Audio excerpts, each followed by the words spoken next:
Well, hello, welcome once again to Pale Blooms and Beyond. Thank you for joining us today.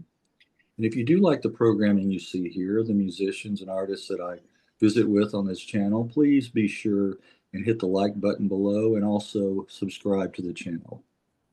Mick Morris is an English guitarist, multi-instrumentalist, singer, composer, author, and writer.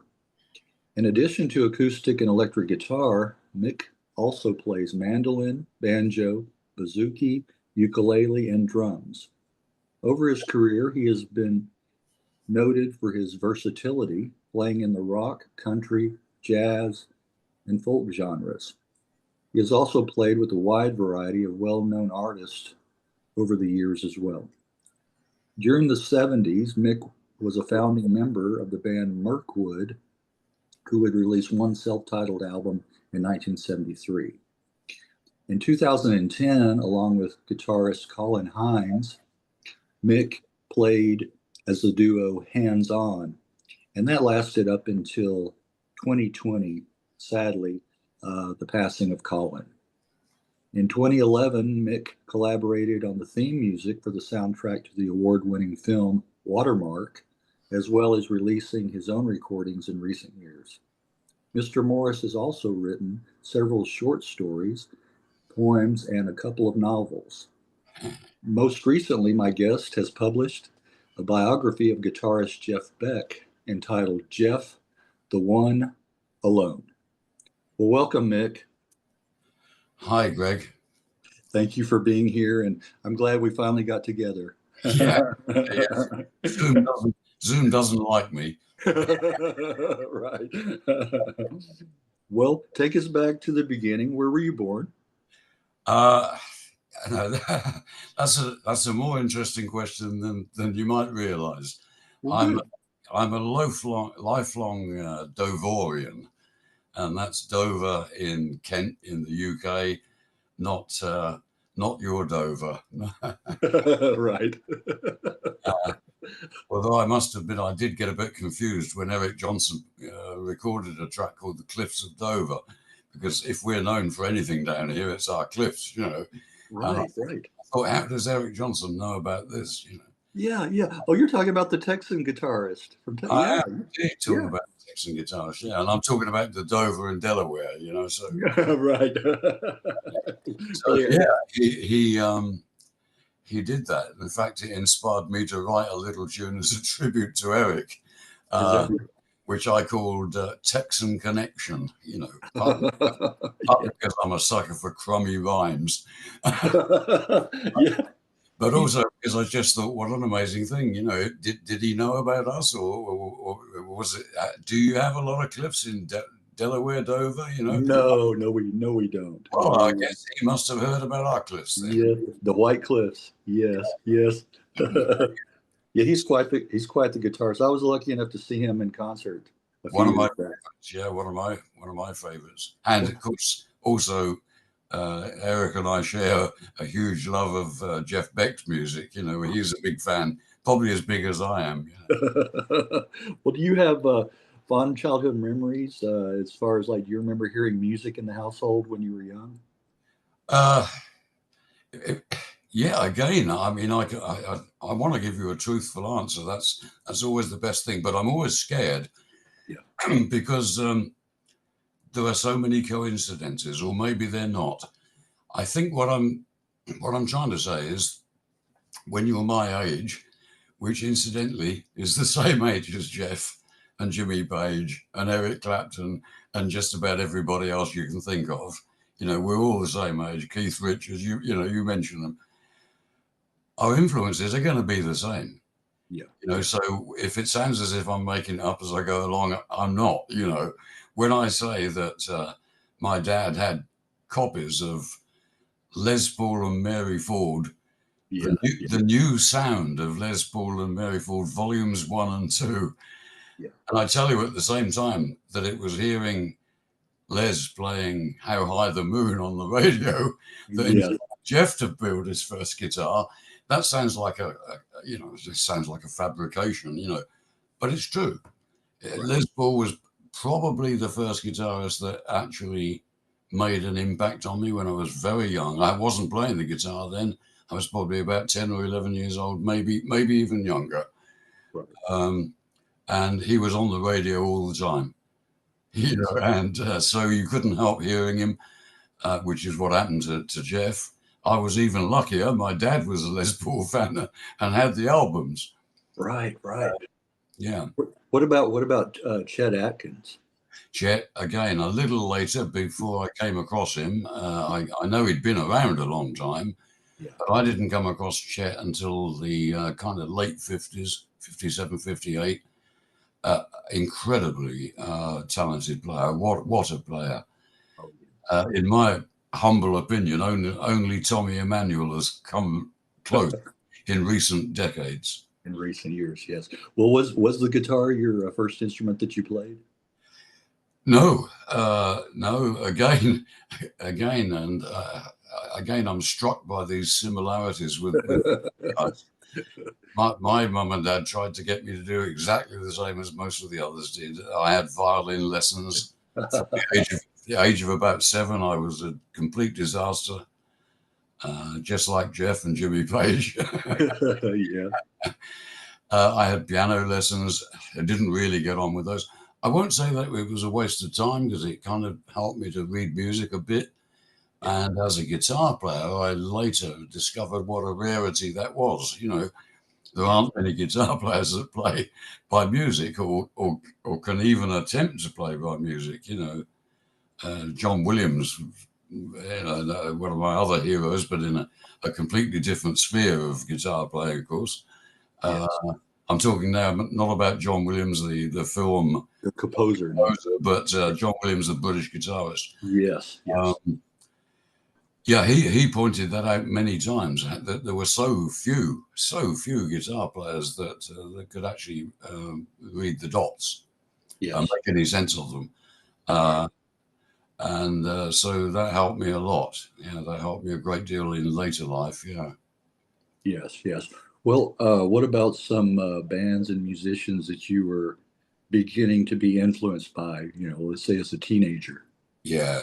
Certainly, the origins of rock and roll, you know, they were there right from the beginning. I think any kid of about 12 and a half, 13, as I would have been in 1956-7, that heard the Comets, you know, Bill Haley's band, you know, with that wonderful Franny Beecher, another one of my great guitar heroes. Franny Beecher played, interestingly, not on the original records. That was somebody else whose name has temporarily escaped me, but he was a session guy, the guy that did most of the, you know, Rock Around the Clock and See You Later, Alligator and all that stuff. But Franny took his place because the guy didn't want to tour. So he was brought in, and he was a staggeringly good player. I mean, so good. Most people today wouldn't be able to play the solo from Rock Around the Clock. They wouldn't be able to play it, you know. Right. People that you and I would think of as top guitar players. You know, see, we didn't, over here on this side of the pond, we didn't have any rock and roll singers of our own. We didn't have one. So mostly we borrowed yours. Okay.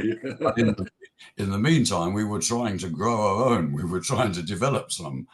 And these early British rock and roll records were pretty appalling. You know, a lot of it, and well, the answer is they didn't. They didn't sound like rock and roll at all. These guys were kind of jazzier players. Jazzier, not in a bluesy sense. They were jazzier, but they had no blues, and most importantly, they had zero rockabilly. Rockabilly was, you know, I mean, it just wasn't. I don't think we'd even made the connection. Is that right? Between country music and rock and roll? I don't think anyone had seen the connection. Right. Not even when Elvis started, and it should have been. It should have been. It should have been. You know, the moment you heard "That's All Right, Mama," you should have you should have immediately thought, "Hang on, this is rockabilly." But That's right. we didn't know what rockabilly was really. Right. We didn't really know what it was. Right. What I was going to say, what about Hank Marvin? Hank was a great player. Okay. Hank was a great player, and another one of my own favourite stories that I've told in one book or another. I can't remember which one now, but there's a book somewhere that I've written that tells a story about the stroke of luck, the way chance intervened to make Hank what he became. An absolute British icon on the guitar with a unique sound of his own. Nobody really sounded like him, and how that, in my opinion, came about almost by luck. And what I mean by that is that if you'd have asked him in 1958, 59, who his guitar playing favourite was, who he wanted to be like, I'll tell you what he would have said. He would have said James Burton. Oh, okay. Right. Now, I don't know how familiar you are with Hank's playing, but it doesn't sound the least bit like James Burton. No, it doesn't. It doesn't. No. And there's a good reason for that. The reason is that everybody had heard of Fender guitars, but we didn't know anything about them. We didn't know there were different models. We just heard there was a thing called a Fender guitar and that it was great. And we couldn't buy them here. There were problems between the US and the UK with trade issues over, you couldn't buy a Gibson in London. You couldn't buy a Fender in London in 1958, 59. The singer with the band that Hank was with was a very famous British singer called Cliff Richard. Right. Yeah. Cliff never made it really big in the States. He probably should have done, but there were various reasons for that. One of which, of course, is you had quite enough of your own, who were probably just as good, if not better, So Cliff was a great artist. He was invited to go to the States and tour, but they wouldn't let his band go with him. Oh, is that right? Courtesy of yet another difficulty between the US and the UK. There was a musicians' union ban on swapping bands, sending your own band over. You could send the singer over, but not the band.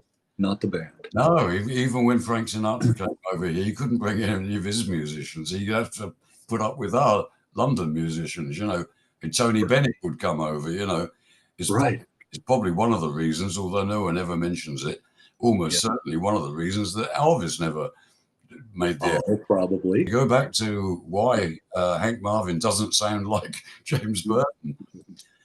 Cliff went to America, and while he was in New York, he bought a Fender guitar for Hank, which he'd been instructed to do. Hank said, don't come back without a guitar, without one of those Fenders. Yeah. So Cliff, not being much of a guitar player himself, wanders into one of your big New York music stores and says, I want the best Fender, top of the range, the best one you've got.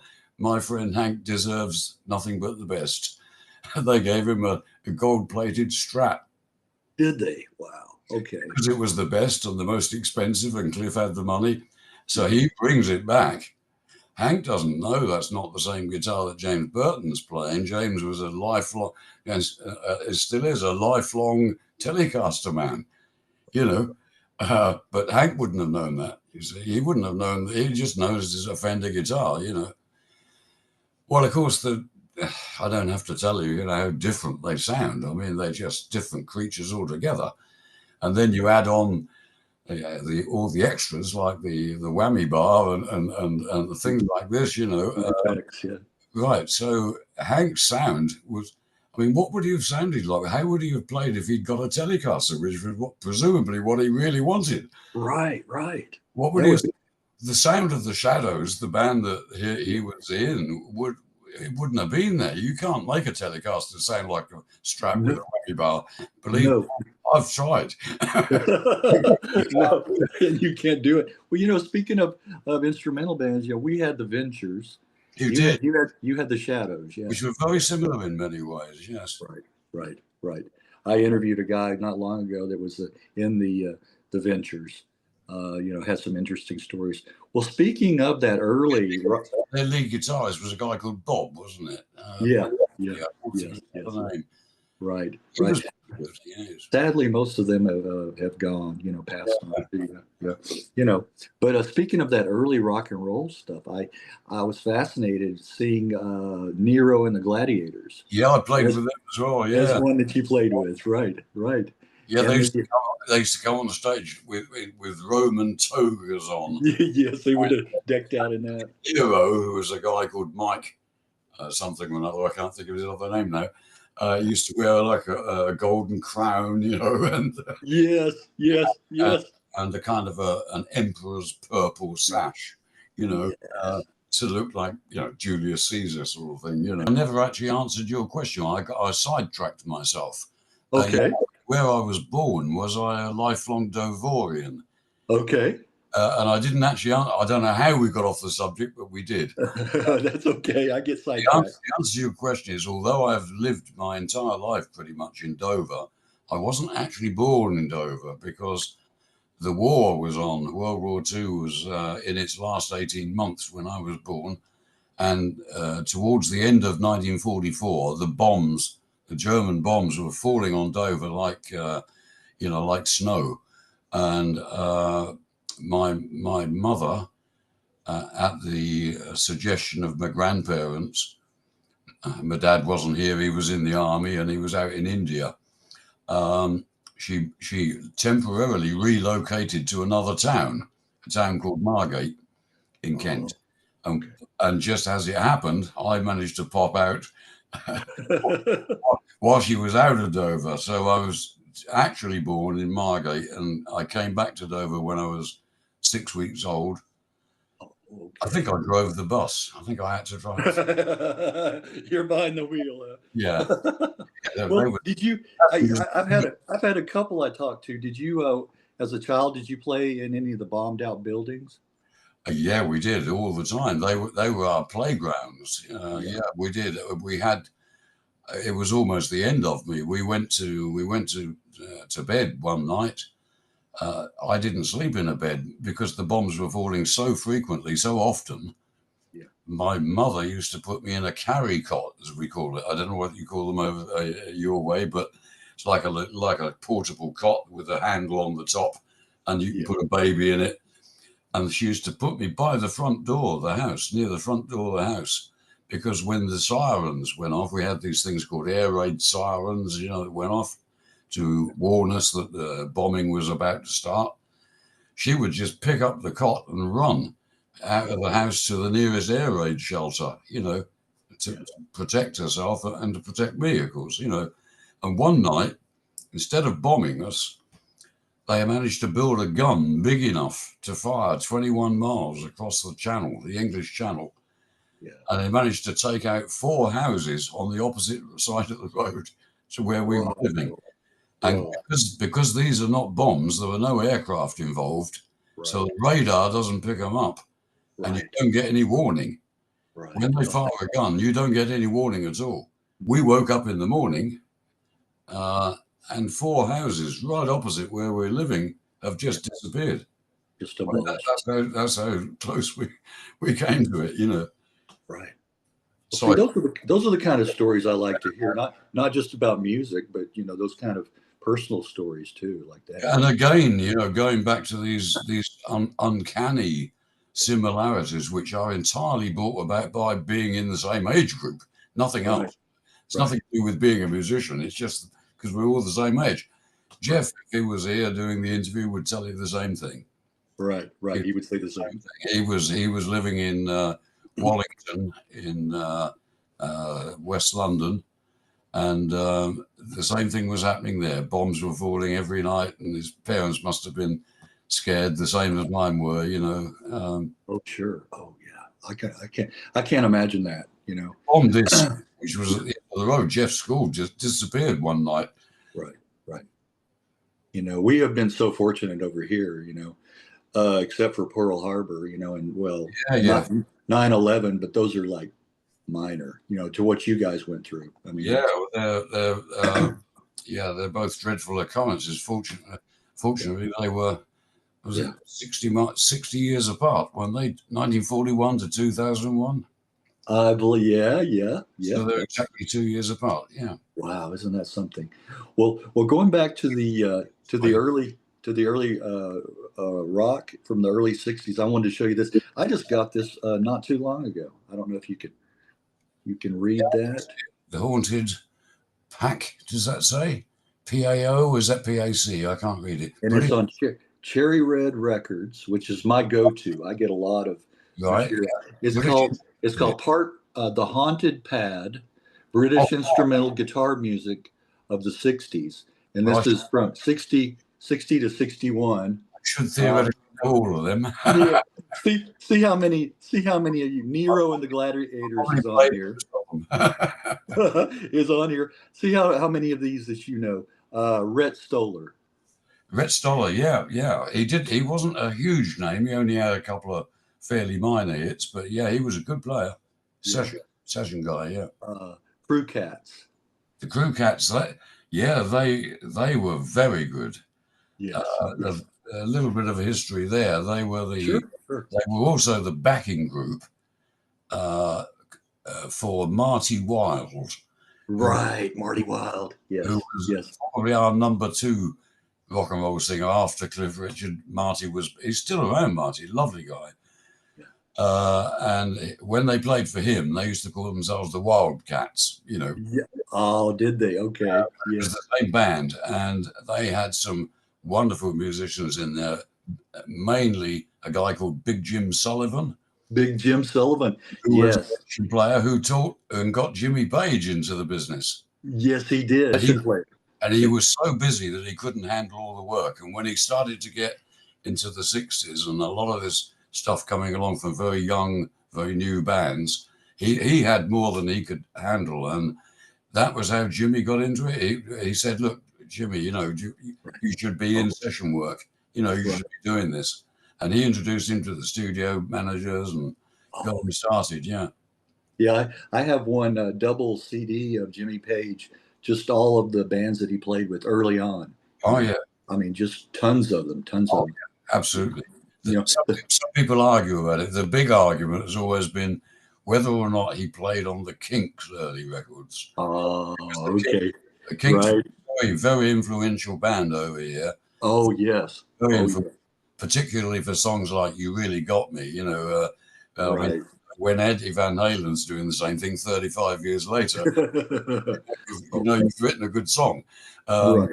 And Jimmy is reportedly the guy who played all that nice, slightly fuzzy guitar on the heavy stuff, Yeah. Dave Davis, the Kinks lead guitarist, says this is nonsense, and it was me. I played it.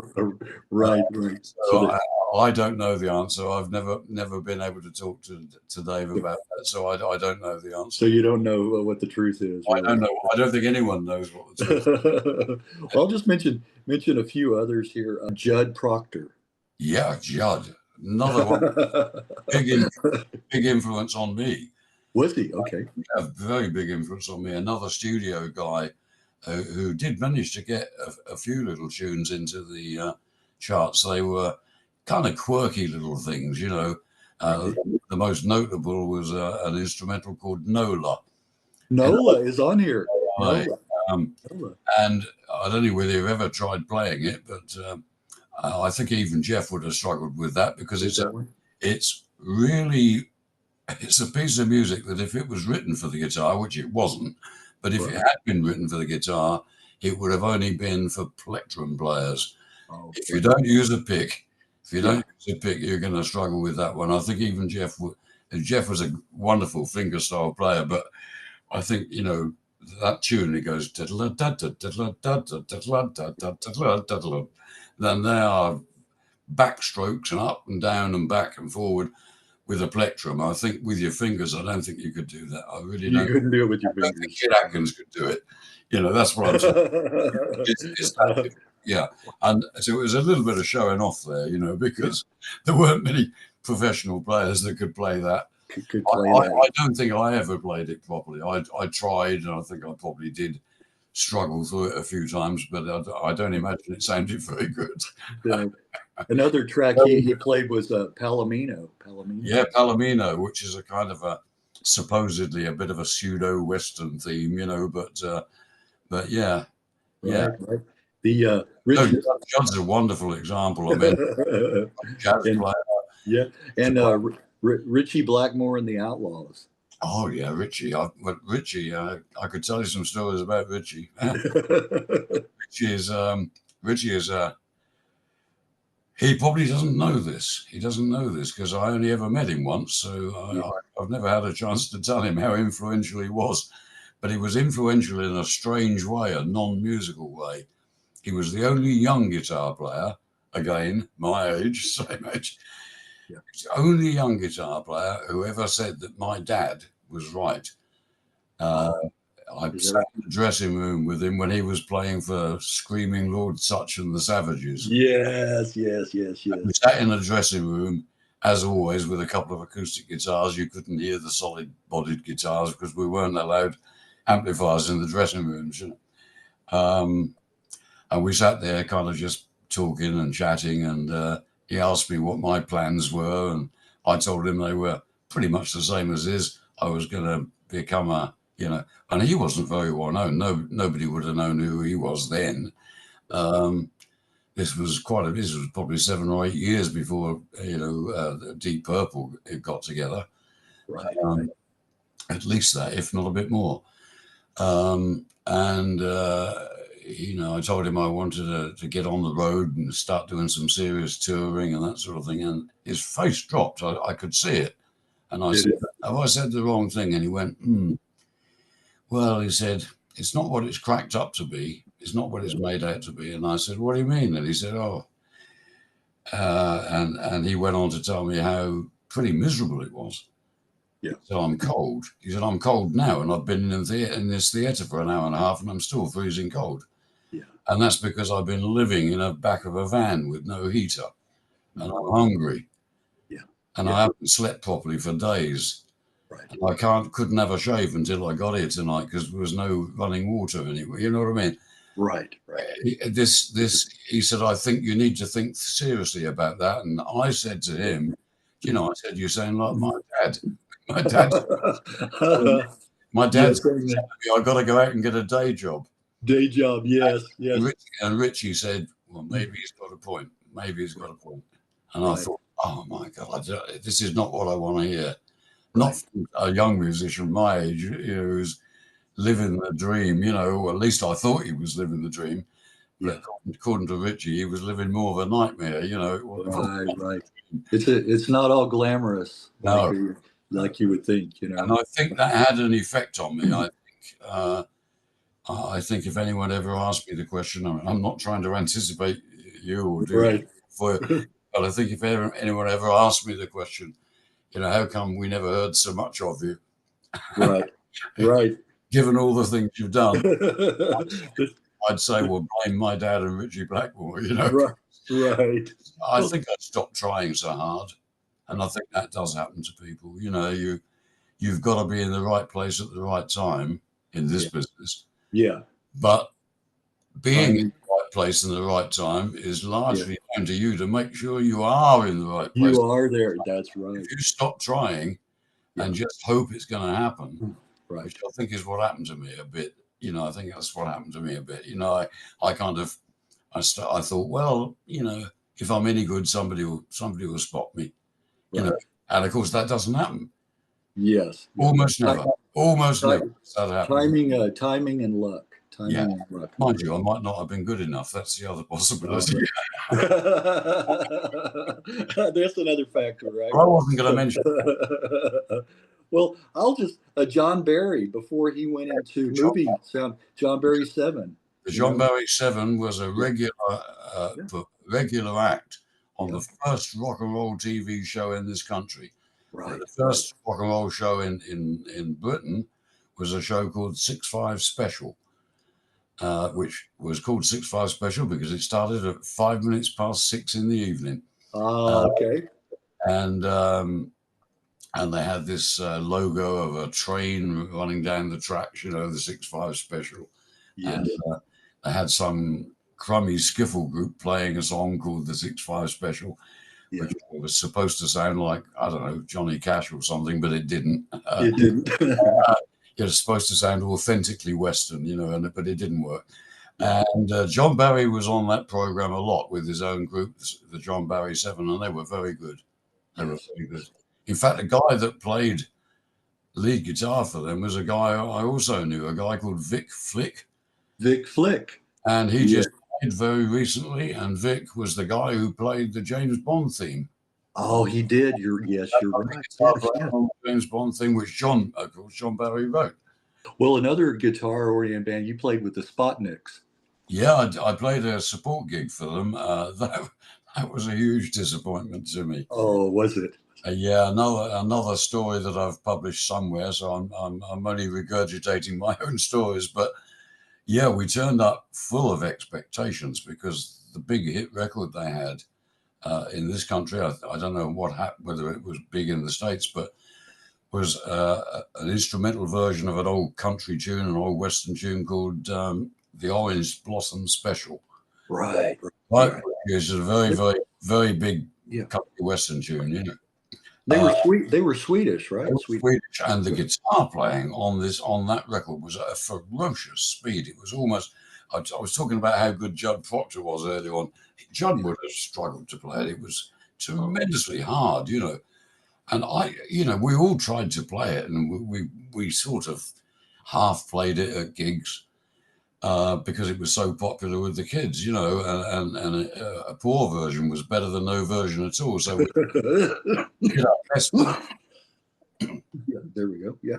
But so you can imagine how I was looking forward to seeing this band play this live while I'm standing in the wings, because I'm going to be there, like sharing the dressing room with them again, And I can't wait to see this guy play the thing. I can't think of his name now. It was something like Bo Hansen or Bo Johnson or something. It was a Swedish name.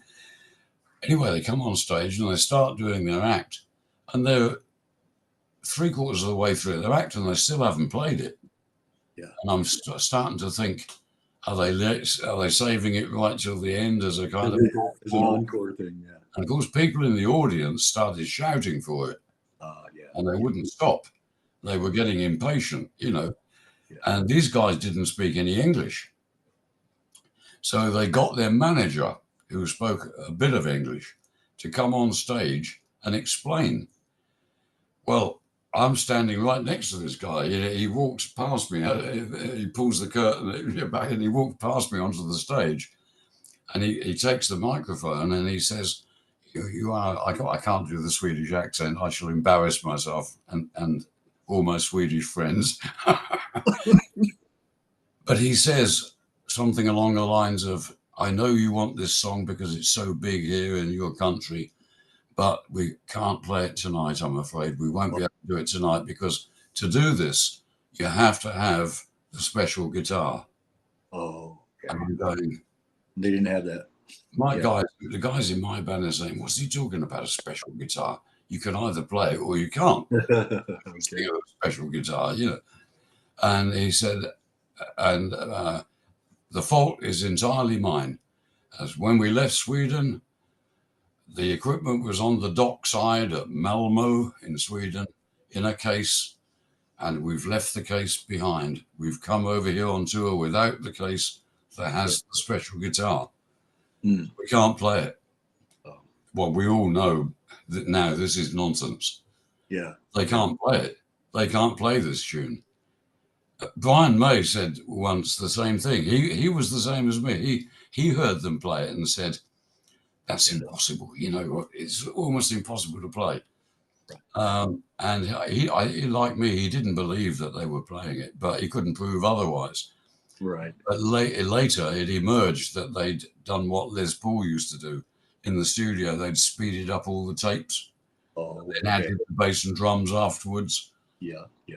It was a complete con trick, it was a complete con trick, They were a great bunch of guys. They were nice guys. And they weren't a bad band, but they weren't Right. To reproduce it live was And something. they were booed off the stage, and we had to go back on and do an extra set. Yeah. And we actually played it, although we played it very badly, but we did manage to play it. And I've never had such applause in my life. You know, we got applause. Right.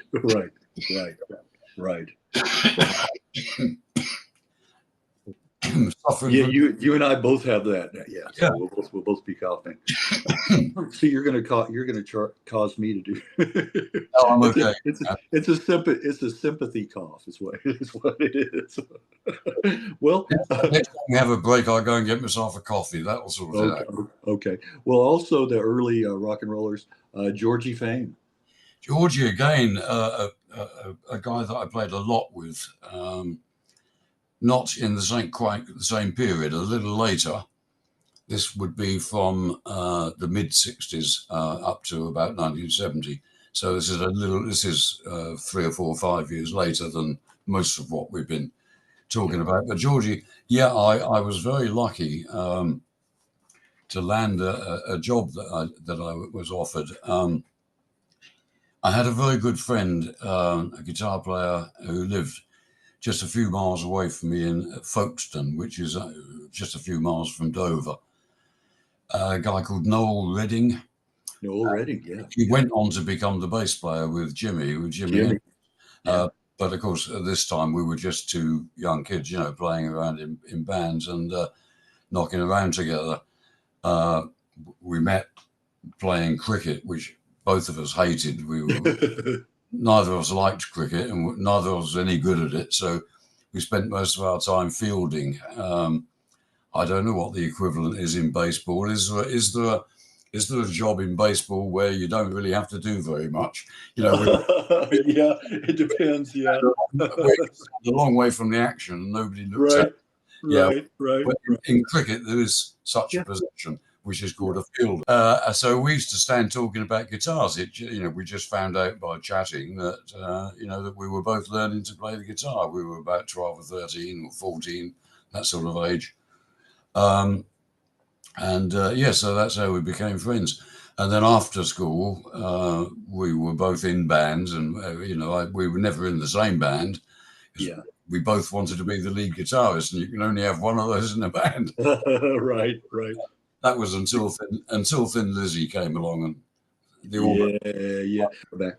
Going back to Georgie, what happened was that Noel, being a Folkestone lad, he'd been playing regularly at a club in Folkestone, and they were going to move to new premises, and they were going to expand their business and open kind of almost every day of the week. I think they were opening 6 nights a week, and they wanted someone to run a house band. And for one reason or another, Noel either couldn't do it or didn't want to do it, and he put my name forward, and I got the job as running the house band, which was really good, So it gave me a regular income. And I could still play elsewhere. I could put a dep in if I needed to, so it didn't stop me from doing other things if I needed to. And so it was during this period of about 4 years when I was running the house band at a club called Tofts in Folkestone, named after its owner. And during the week, we'd have to play on our own. They couldn't afford to employ really expensive big name bands. But at the weekends, Friday, Saturday and Sunday sometimes, they'd bring in these bigger name bands, people who were making a bit of a name for themselves, and then they could charge more on the door to cover the ticket price. Yeah.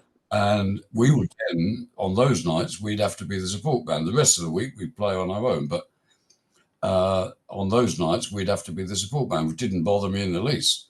You get to meet all these great people. You play for a shorter time. You don't get any less money. So that worked well for me. I quite liked being a support. Yeah, I would like that too.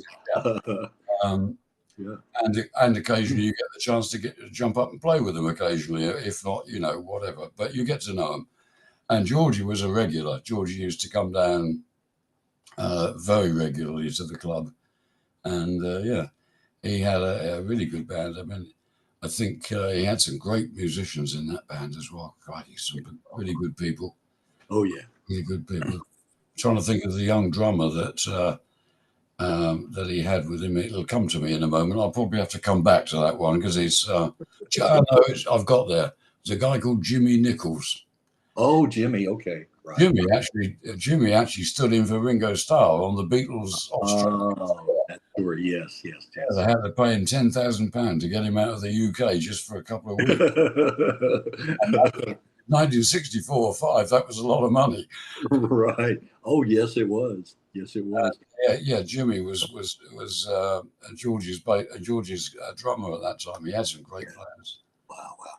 Well, I won't. I'll just mention some of the ones that stood out to me that you played with or supported. Uh, a guy who just passed away recently, John Mayall. John Mayall, yeah. What can you say about John? I mean, there's a handful of people in the British blues movement which started over here kind of 63 64 as a kind of a non-pop thing, because it wasn't what the Beatles were doing, it wasn't what the Kinks were doing. This was as authentic as a British musician could make it. Yeah. And John was a bit of a musicologist as well as a musician. I mean, he knew his music. He knew about all these old artists. He knew the way they sang and the way they played. And he was a stickler for getting it right. He wasn't the only one. There was a guy called Alexis Corner, who was really big. And some of the early singers, people like Long John Baldry. Long John Baldry was one I was going to bring up. Yeah. And even dare I say it, in his very early days, a very young Rod Stewart. Rod Stewart, right. I was used to bump into some of these old blues clubs, but John eventually became. John's band became a breeding ground. There's no other way of putting it. That's you're right. Best British blues players there were, who in turn went on to influence everybody else. I mean, he had Peter Green. He had Eric first, and then Peter Green, and then Mick Taylor. Again, I was very fortunate in that period between 64, 5 and 67, 8. Right. I got to play with all those guys, but only because they were with John. Right. It's unfortunate a lot of the younger people with Fleetwood Mac only know, Stevie Nicks, Lindsey Buckingham, that era. They don't know the early Fleetwood Mac. That band that I played with was Fleetwood Mac, apart from John himself. Right. We had John McVie on bass. We had Mick Fleetwood on drums, and Peter Green on guitar. Jeremy Spencer. Yeah. We didn't have Jeremy. No. We almost had Christine. Okay. She was married to John, but she was in a band called Chicken Shack. Chicken Shack, yeah.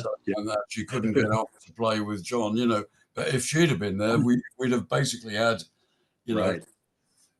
Yeah. Oh, that's some of the best early blues, that Peter Green, Fleetwood Mac, and then also you mentioned Rod. Peter was my favorite of those three, incidentally. Yes, me too.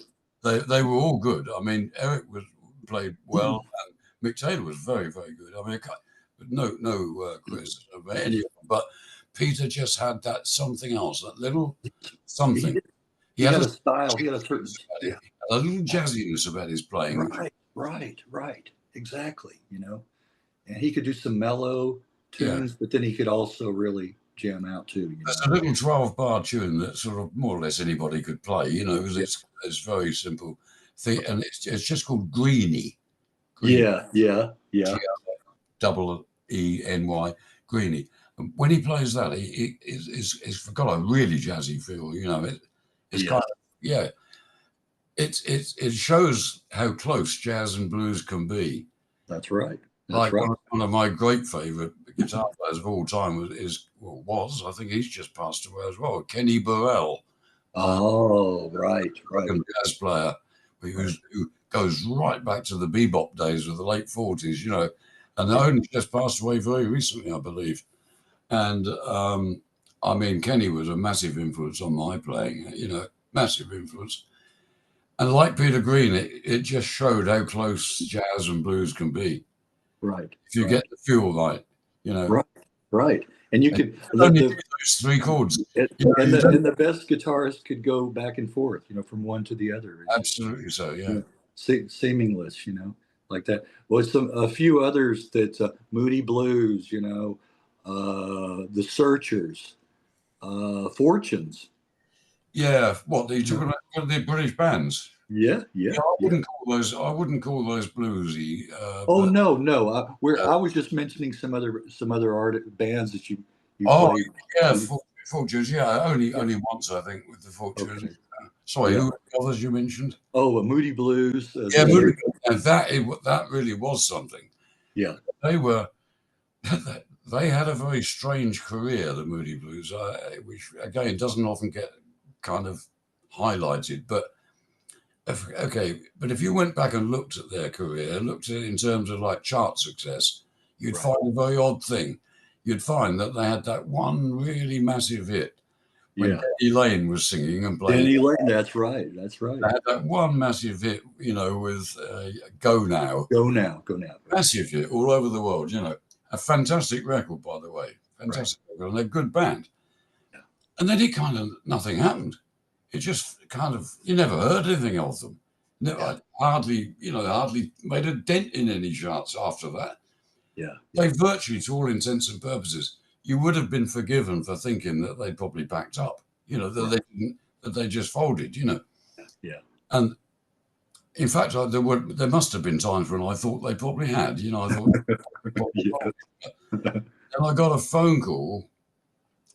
I can't remember now whether it was me personally that got the phone call or my friend Jack Castle, but it was one of us got a phone call from the guy who ran a local manor house. It was a really, really posh old place, like 18th century place near Canterbury in again, not too far from where we live, about 15 miles or something, quite close to where we live. Can you come over and do a support gig next week or the week after on a Friday or Saturday night? And we had a look in the diary. We didn't have a booking, so we said, well, yeah, we can. Yeah, okay, put us in the diary. Who is it, by the way? Who are we going to be supporting? He was hopeless, this guy, Peter. Even though he was running a music club, he didn't know anything about it. So, hey, I'll have to look at my diary. He goes away, comes back, he said, it's the Moody Blues. He obviously didn't know who they were. Yeah. I said, really? And he went, yes. Why are you so surprised? I said, well, because a few years ago they were very, very famous, Pete. They would be very expensive, for you to have in your little club, Right. I said, well, I can only tell you that's what it says. It says the Moody Blues. I don't know whether he wasn't bothered one way or the other. So we turn up, and of course it is the Moody Blues.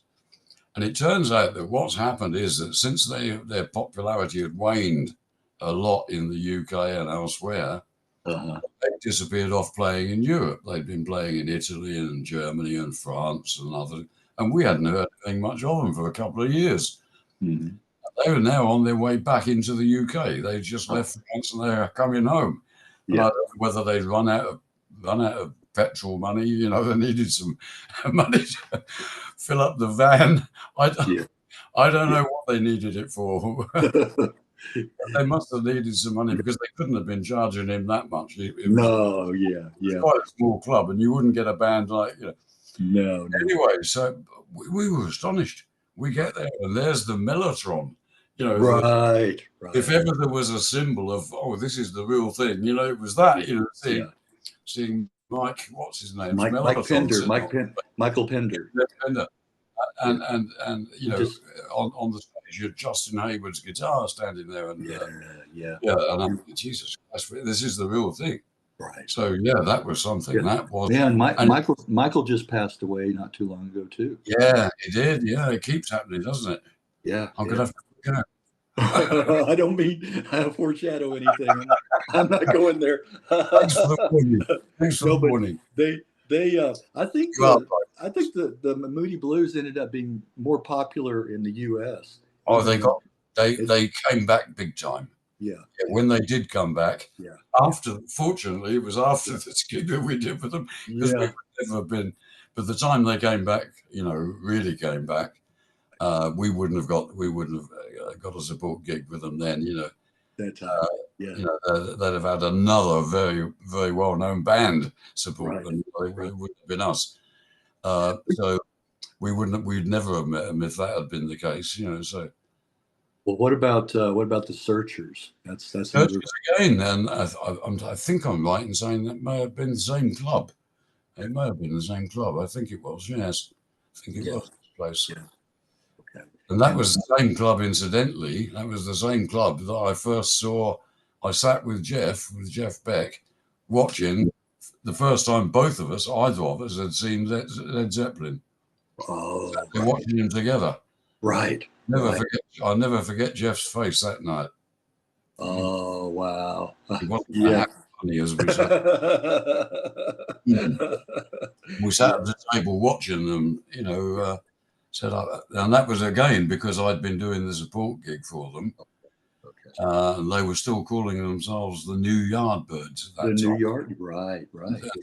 until the lawyers stepped in and stopped Jimmy from using the name, But Yeah, yeah.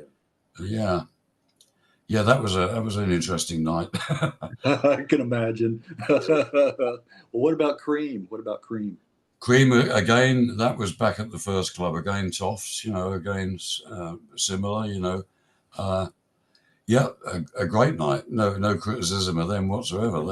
They were superb. They were really good. We I th- will. I Let's think just say. so. Go ahead. As I say in one of my stories in the Jeff Beck biography, I think up Yeah, until I saw Zeppelin, Cream yeah. had been the heaviest band I'd heard. Right, They were very loud and pretty heavy. right. Because you have to remember that was really before the days of like super heavy. We didn't have Iron Maiden and Deep Purple. They were yet to emerge. We didn't have them. Yeah, they made quite a noise for three piece. Yeah, yeah. Yeah, And interesting. We'll move on from this because we could spend the whole time talking about yeah, bands we play. But interesting. Geno Washington. yeah. Because I would just want to mention this real quick. An upcoming chat with Steve Bingham. Do you know who Steve Bingham is? Steve Bingham. Bingham. Is he the guitar player that's He currently plays in Geno Washington's band. yeah. What I know about what Gino is currently doing is he's doing some gigs with a band called the Ram Jam Band, which was his original band name, Right, and right, he's doing some with a blues band. right. I can't think what they call themselves now, but it's a different name anyway. And of course, the blues band just has the bass player, the guitar player, and the drummer. Doesn't have any brass instruments or anything like that. So um, the reason I'm pretty sure I'm right about that is because I didn't go, but about 3 or 4 weeks ago, two very good friends of mine travelled up to London to see Gino. Yes. Playing at a cafe restaurant place in London called Soul Mama, Okay. and they saw him playing live, and he just had the little trio, the guitar, Oh, bass, okay. drums trio. He didn't have any sax players or trumpet players or anything like that, which for me was the highlight of the Ram Jam band. The Ram Jam band were great. Right. That original Ram Jam band Okay. was Yeah. full of movement. It Yeah. wasn't just the music, they were swinging Right. instruments around and dancing. And Gino himself was a real, you have to bear in mind, he was a young man then. Right. He's the same age as me now. We're all, Yes. we're all the Yeah. same age. Yeah. I've just Yeah. realized that. Wasn't he originally American? Gino? Yeah, he Gino? was. He was in the US Air Force. Okay, that's right. That's He why. was stationed over here. That's Uh, how that happened. he's That's stationed in Britain at one of the USAF bases, air bases in Britain. I think he briefly went back to America when he'd served his time, right. I don't know what happened while he was in America, but it obviously wasn't very satisfactory because No. a few years later he was He back came here back. again, forming a band, you know. So, Yeah, he came uh, back. yeah, Well. Let's move on so we can get in some of this other recollections here. Mirkwood, yep, formed 71 by you and Jack Castle. that's right. Jack's one of my best friends, an old school friend. So we've known each other since we were like 12 or 13 years old. Yeah, And Jack was a little later starting to play the guitar than me. I think he was probably about 15 or something, you know. yeah. But by the time we left school, we were both playing regularly. Again, we weren't in a band together. He had his own bands. I had my own bands. And I was Yeah. doing quite a lot of sort of kind of live session work. I call it live session work. It's not in the studio, but it's you're basically just booked to do a gig, you know, Yeah. and fly by the seat of your pants, you know. Seat of your pants. I like that. Origins. I found this interesting. The origins of the band began with the Rolling Stones. Yeah, Not that Rolling Stones. no, Not not the no, Rolling Stones, another band. and not Who- too far away. Again, fairly close to Dover. So Right. It I'm was what not was sure it? how much I'm allowed to say about these guys because they are allegedly quite litigious, you know. So one Yeah. Yeah. we had a lot in common. We had Mick Jagger's father was a physical education teacher at a college, a school in Dartford, which is a town about. It might even be a city. I'm not sure. Yeah.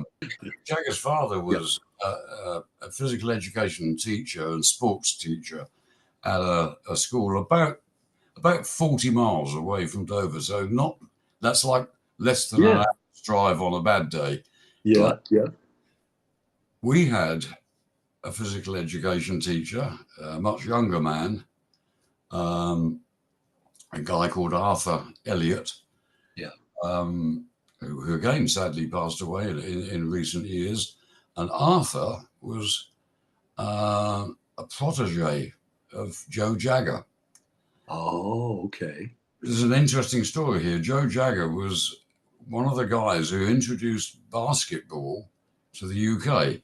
Really? Basketball, as you know, is a typically American sport, and we didn't play basketball. Nobody played. The girls played netball, Oh, okay. which is Different. about as close as you can get to it.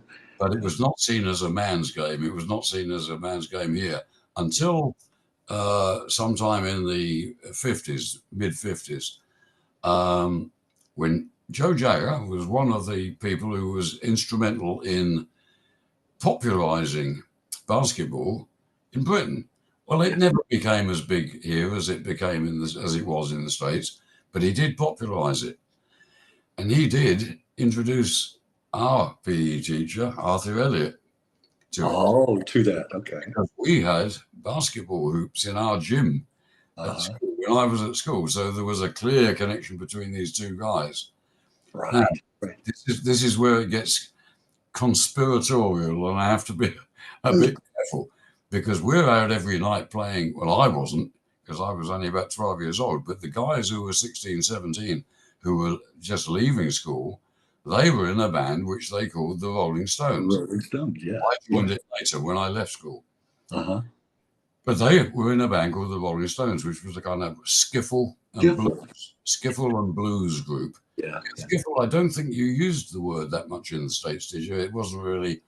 No. No, I think Lonnie Donegan kind I of think it had a different connotation. Yeah. Right.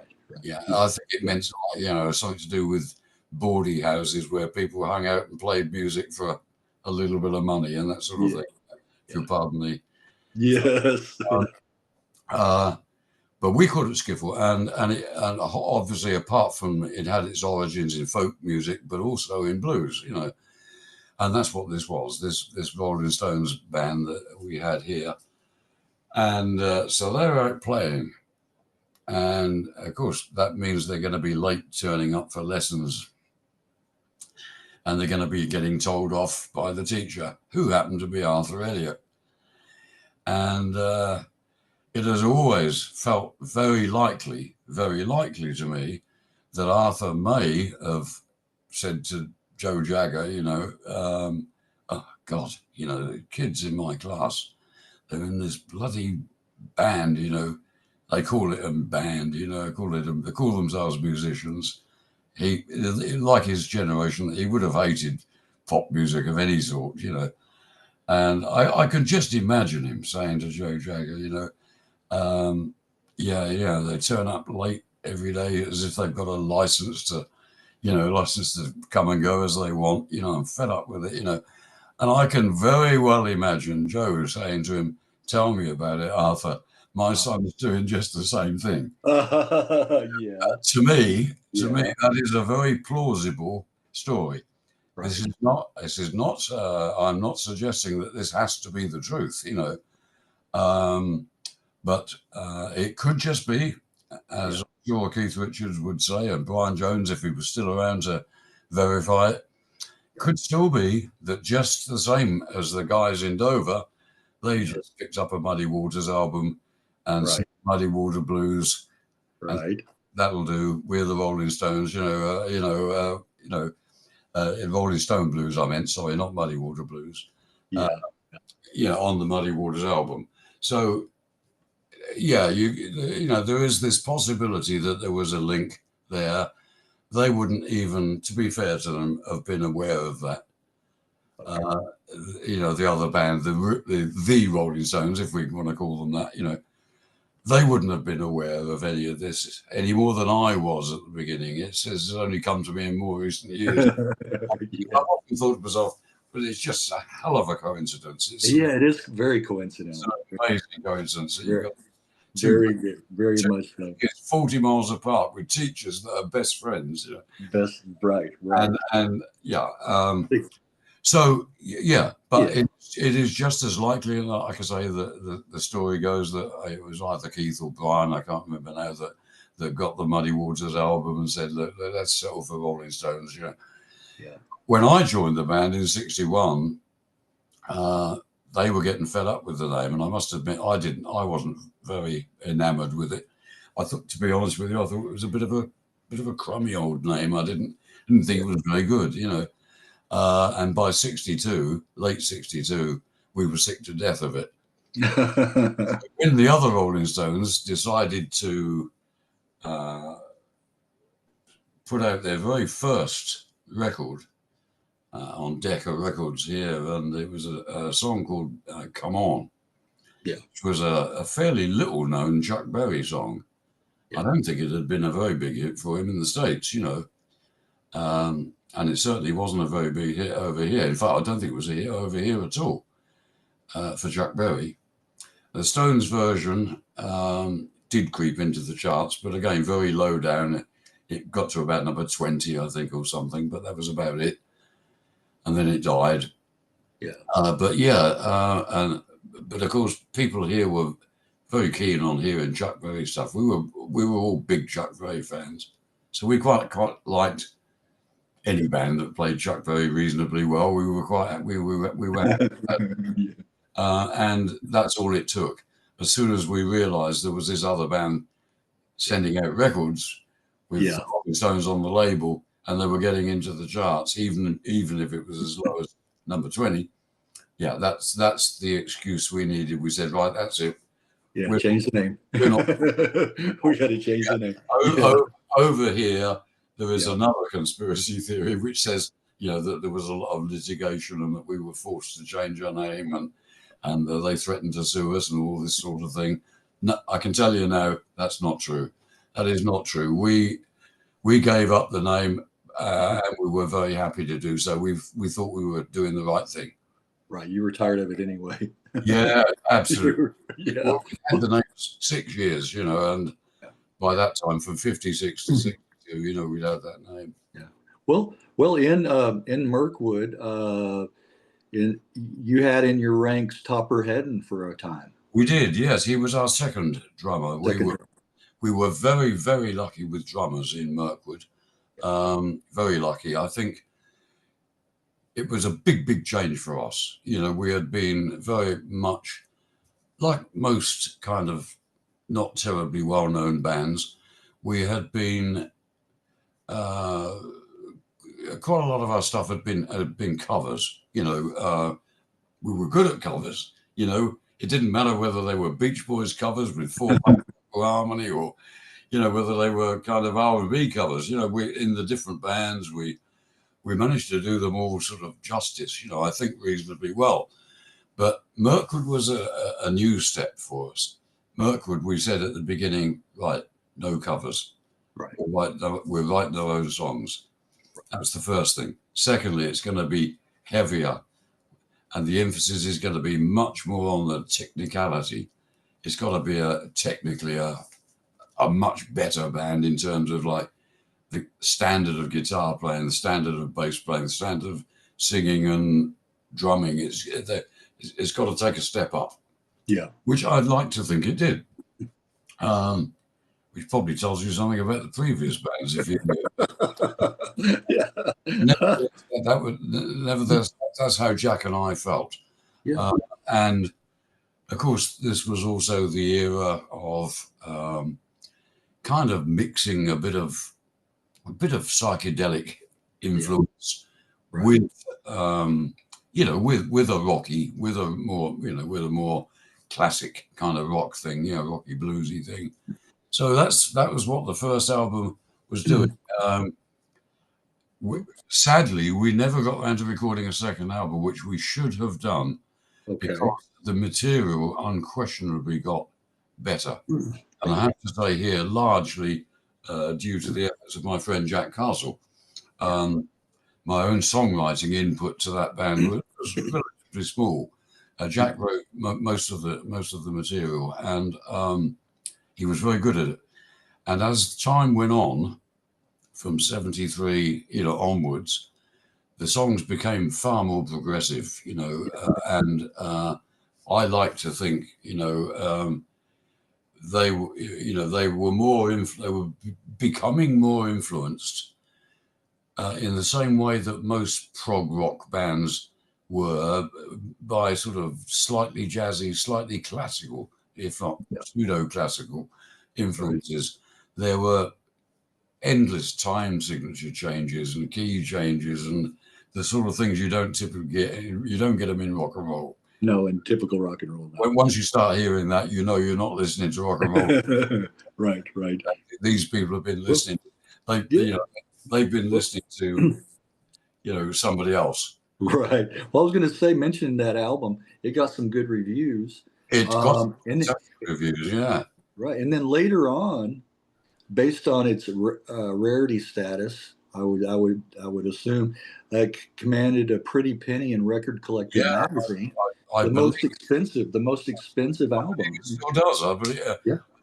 I'm not bang up to date with this, but I'm told by friends of mine that it's still fetching thousands of pounds, which would be even more thousands of dollars. You know, right? You know, I think we're probably looking at $8,000-9,000, that kind of thing, for the rarest copies. You know, right. Which is a huge amount of money, well. How much of that do you see? Very, very little, unfortunately. Yeah, very little. And of course, I've no need to mention the appalling effect of streaming on our income. You know, I hear that from everybody I talk to. From everybody, I think. You know, I count my monthly statements in fractions of a penny now. You know? Which is crazy. It makes you wonder why you ever did things. Right. I can't be alone in that one. No, you're not. No, you're definitely not. The other strange thing about the Mirkwood album, apart from the fact that it fetches a lot of money when you can find it, is the fact that it's been reissued so many times. I often thought I ought to contact the Guinness Book of Records and find out whether they agree with me that it could well be the most reissued. Right. When I say reissued, I mean reissued on different labels. Different labels, right. You know, we were approached by Swedish labels, German labels, French labels, labels all over the world. most recently, or one of the most recent, an American label. They're Yeah. small labels, they're indie labels. I think the Yeah. most recent one was a company called, I don't know, something like Maku Piku Records or something like Okay. and they were part of something else, part of another group. That's a US Yeah. label. And did any of these add extra tracks? Did they do that kind of thing? No, they didn't. No. Okay, just the original album like that. Well, Yeah. they remaster. They a lot of times they'll remaster it. Yes, I think these are the people I'm talking about that remastered it. Okay. Warren somebody or another. Warren Lefevre. Warren Okay. Lefevre or something like that. The An French. American producer of some sort. Okay. I'm not familiar with the guy, but I'm sure that's the name they told me that they were going to use to remaster it. Yeah. Yeah. Okay. But, Well, and Topper Heaton, yes, Topper was a local schoolboy, quite a few years younger than the rest of us. What am I now? 81 now, and Topper's probably a good 12 years younger than me, I would think. I don't know. He's not a youngster anymore, but he is almost by my standards. But a great drummer, a really great drummer. We were lucky to have him in the band. Everybody tried to steal him. When we played local gigs, if we played local gigs, people would turn up. I mean, apart from the normal fans of the band, we had enough of those.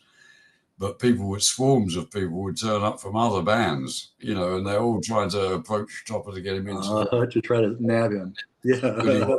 Yeah. He was, I don't know whether you were a Clash fan, but they did some interesting things, and they were certainly pretty important, pretty successful. But what I will say is, listening to him on the Clash records doesn't really give you any idea whatsoever as to just how versatile and how good that guy is. We had guys running big bands. I'm talking about old-fashioned big bands, with like Glenn Miller bands, I was going to say, maybe a bit more modern than Glenn Miller, but that kind of band. And they're listening to this young drummer and they're saying, he's really good. And then they're picking that up and all he's doing is playing prog rock with us, but they can hear it. They can hear that he's got that thing. Traditional jazz bands playing New Orleans music. Right. What the hell's that got to do with it? But his talent was easy to spot. Yeah. And when he left the band because I think the age thing had something to do with it. He was that much younger, and by that time I was married and settled down, had family, whatever. I think going and kind of, if you'll pardon the phrase, bumming around London for gigs would not have been a good move with my wife. No, I don't think so. Well, we'll talk about what happened after Mirkwood. You said you married, settled down. Yeah. Bless you. Yeah, sorry, no, it's okay again. Well, the music never stopped.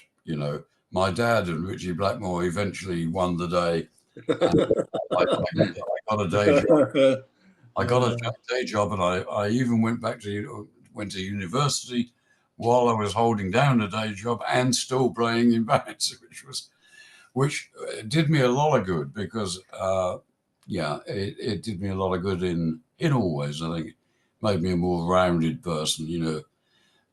Getting back into academia for a few years, and then I started to teach myself. I started to get offers from colleges and universities to do a bit of teaching, and I think on the whole it was a good thing, and then I got into the writing and whatever, so it has been a good thing. The music never stopped, but it kind of it moved into the background a little bit, through the 80s, 70s, 80s, 90s. I was still doing a lot of this, what I call live session work. We have people over here, or had people, I should say, past tense. They're either dead or forgotten by now, but they were big stars at the time, TV stars in the entertainment business. I'm not talking about musicians. so much as comedians and ventriloquists and dancers and I don't know, whatever, just general, almost like modern vaudeville, Right. but What was they, the guy? What was the guy's name that wore the fez hat and he had a heart attack on stage? Tommy Yeah, Cooper. yeah, Yeah. I don't think I ever played for Tommy, but you've got the picture. Yeah, yeah, you've got the picture. And so I used to get, again, because I could read a little bit of music, yeah, yeah, and I didn't mind sitting in the dark at the back of the stage where the spotlight was on the guy standing in front of me. yeah, Because of that, because I was quite happy with that. The gigs just poured in, and I spent years doing these kind of gigs just as an accompanist, and I have to say I quite enjoyed it. It was always a challenge because you never knew what you were going to play until you got there, and right. you throw all the music at you, and you think, my God, Yeah. But yeah, so I spent a lot of time doing that. Also, my other big interest, as I probably touched on it once or twice, playing jazz guitar. I love playing jazz guitar, and I think I am a jazzy player by inclination, by natural kind of style. I like the freedom that it gives me to kind of just think about a chord, that someone's playing.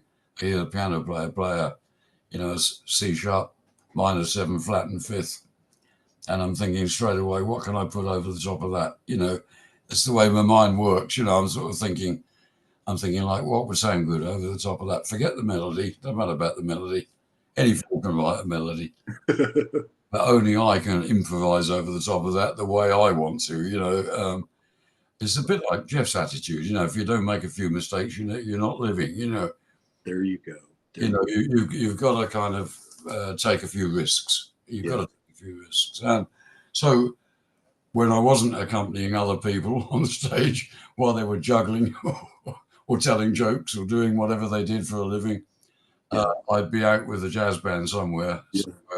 I saw on Facebook. I saw it was a joke. It said the guy said, I learned from my mistakes, so I wanted to learn some more, so I made more mistakes. Right, right. Well, fast forward to the only thing wrong with it is that it implies that you knew you were going to make it. Yeah, that's right. You knew you're making mistakes. Not really part of the plan. By accident. Well, fast forward to 2009, your album Reflections. Yeah. All original songs. And it was sort of a tribute album, right? I mean, to your influences. Yeah. Yeah, it was in a way. I didn't, on the sleeve notes, I didn't mention the names of the people. I just thought it would be a bit of fun to let people think about that, but there's no great secret about it. The people that I've listened to a lot, some of whom I've played with, some I haven't. There's a little bit of kind of, there were shades of everybody from Jeff to Dave Gilmour to Jimmy, there was some jazzy stuff in there. It's supposed to remind you of Tal Farlow or Kenny Cole. I don't mind which, they were both great. And there's some quirky little things that I just made up as I went along. I was playing some gigs with an Irish band at the time, and they got me playing this tiny little 4-string banjo. The Irish banjo it's not like your American bluegrass banjos. It's one string short, half the length. And they got me playing jigs and reels, proper genuine Irish stuff. And so I wrote a little tune on there called, I think it was called Shalakabuki, which one of these Irish guys told me was the Irish word for the snail. So I thought I'd write a little jiggy, a happy song about the happy snail, But yeah, and the Eric Johnson piece that I mentioned earlier, Texan Connection, which is, not a rip-off of Cliffs of Dover, but it's meant to remind you a little bit of the doodaloo, the phrasing, Right. Eric's phrasing. I just thought Eric might laugh at it if he heard it, but then again, he might sue me. So, yeah. So yes, you're right about that. There's a couple of kind of country flavored instrumentals. One definitely influenced by, probably more by Albert Lee, a little bit by James Burton, but Albert I've played with quite a few times, and I brought him down to Dover once to play for some kids that we used to help run a music club for young children. Right. And I wanted them to see somebody a bit better than me. You know, I thought they see me every week, you know. I always get Albert Lee and Alvin Lee mixed up. Yeah. Alvin's 10 years after. Yeah. Well, both good players, but very, very different styles. Very different styles. Yeah. Alvin was more of a bluesy rock player, you know. Albert is very definitely a country style player, you know, which is amazing considering that he, you know, wasn't born and brought up in America at all. Right. When you think he went on to play for just about anybody who was anybody, you know, and became one of the, you know, household name almost in America as a guitar player, you know, quite astonishing. Who's the beautiful girl singer that he used to play with? He's played guitar for Nancy Griffith. No, it wasn't. No, the name may come to me in a moment. But yeah, but he played for the Everly Brothers. You know, he even played with what was left of Buddy Holly's old band, the Crickets. You know, for a while. You know, so a lot of kind of country-ish, you know, stuff there, Tex-Mex, hillbilly kind of bits and pieces thrown in. You know, and I was great at that. You know, he can do that. Because I knew him and managed to get a favour out of him, so he didn't charge me too much money. I managed to get him to come down to Dover to show the kids what guitar playing was really about, you know. Right. That was it. That was in 2009, I think. It was around okay. Well, when did you and Colin Hinds first meet? A year after, 2010. Colin was born and brought up on the Isle of Man, which is a really unusual place in the UK. It's a very small island, quite close to the mainland, but with its own, it has a kind of semi-autonomous, I wouldn't call it a government, an authority. Right. A municipality. Very unusual for the UK. Well, I think it would be unusual for the States as well. I don't guess you got too many of them. You know, this is an island that's sort of, it's almost its own country. Yeah, not quite. It can, certain laws it can make. Yeah. I don't think they pay as much tax as we do. I mean, you have federal things and you have state things, don't you? You know. So you know, but your taxation is a federal thing, isn't it? Yeah. No, state thing. Sorry. Some of us don't. We don't have a state. Tax is not the same in every state, is it? Right. It's not right. So it's more of a state thing, and it's a bit like that with the Isle of Man, you know. So Colin's born and brought up there, but when he gets older, when he leaves school, he obviously wants to go to the mainland, and the nearest kind of largish place is Chester, which his parents moved there eventually, so he spent some time there. But of course, it's not very far from Liverpool, which is even more musical and bigger, you know. So he ended up in Liverpool, which is how he got into playing with China Crisis and people like that. Oh, okay. And he's, you know, so he's then touring around everywhere. And eventually he left China Crisis. I don't know why, I can't remember. But he later went back and played with them. But there was a period when he left them. And he met a girl and they became an item. And she lived in Dover. So she wasn't, I presume, very keen on moving. And Colin being Colin was one of those people, he didn't really mind where he lived. It didn't matter to him, really. I don't think he did. So he said, no problem, I'll move down to Dover. So he ended up in Dover, and by a complete stroke of luck, we bumped into each other. Briefly tell you how it happened. There was a friend of mine who was leaving his accommodation. He was just about to leave this apartment that he was renting. And the landlady, the woman who was looking for someone new to take over, I happened to be in this apartment with my friend when Colin and the girl were being shown round. Is that right? Wow. Yeah, they were being shown around the apartment with a view to taking it on. Well, I'm sitting in that apartment with my friend, who's the current tenant. Yeah. And I'm sitting on the settee playing guitar. Sitting there playing guitar, and I can see these people wandering around, having a look at place. Do we want this place or not? And I'm sitting there playing guitar. Well, she's looking at the wallpaper to see if it's okay. And I notice all he's doing is watching me play the guitar. Watch you play. He's not looking at the wallpaper. He's listening and watching. And when it was over, they got up to leave, and they were just going out the door.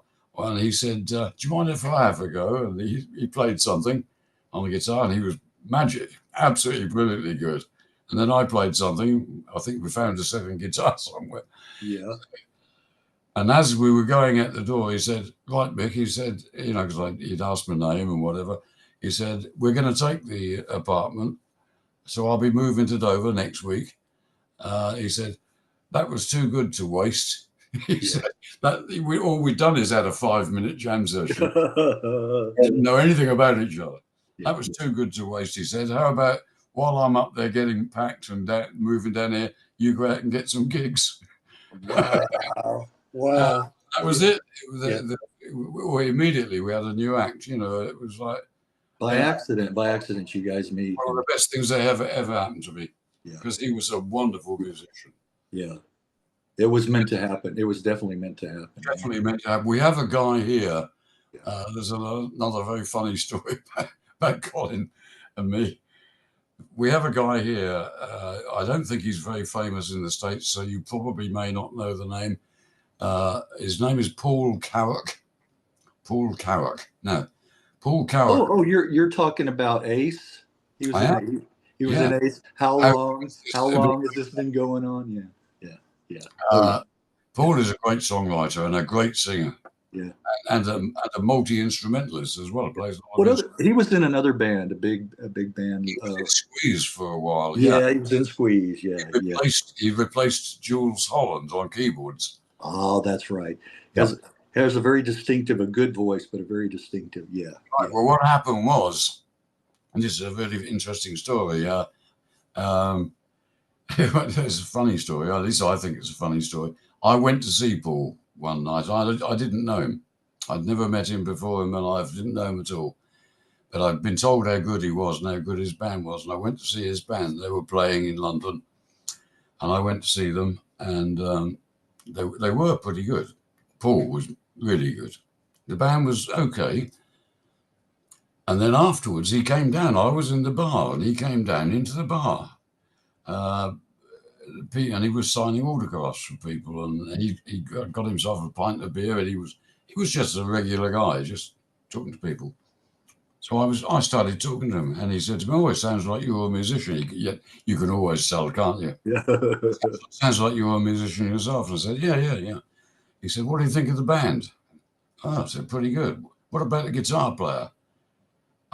Slightly embarrassing now, you see, because I didn't actually think much of him. So, but you've got to be careful what you say. Yeah, right. Said, "You should know better," I said. "You should know better than ask at one guitar player." Right. I said, "What I will do, I'll give you my address and phone number." I said, "So when you get rid of him, you don't have to look too far." Right. I'm thinking I'm going to get the job. I'm thinking he's going to realize one day that this guy is not that great. Yeah. And he'll find that piece of paper in his pocket, and he'll say, "I'll give Mick a ring."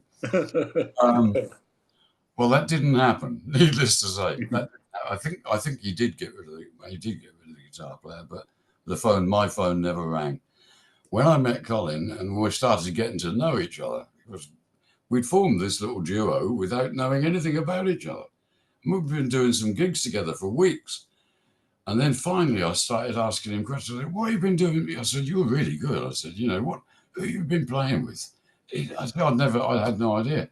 Yeah. And he went, "Well, most recently with Paul Carrack." Yeah.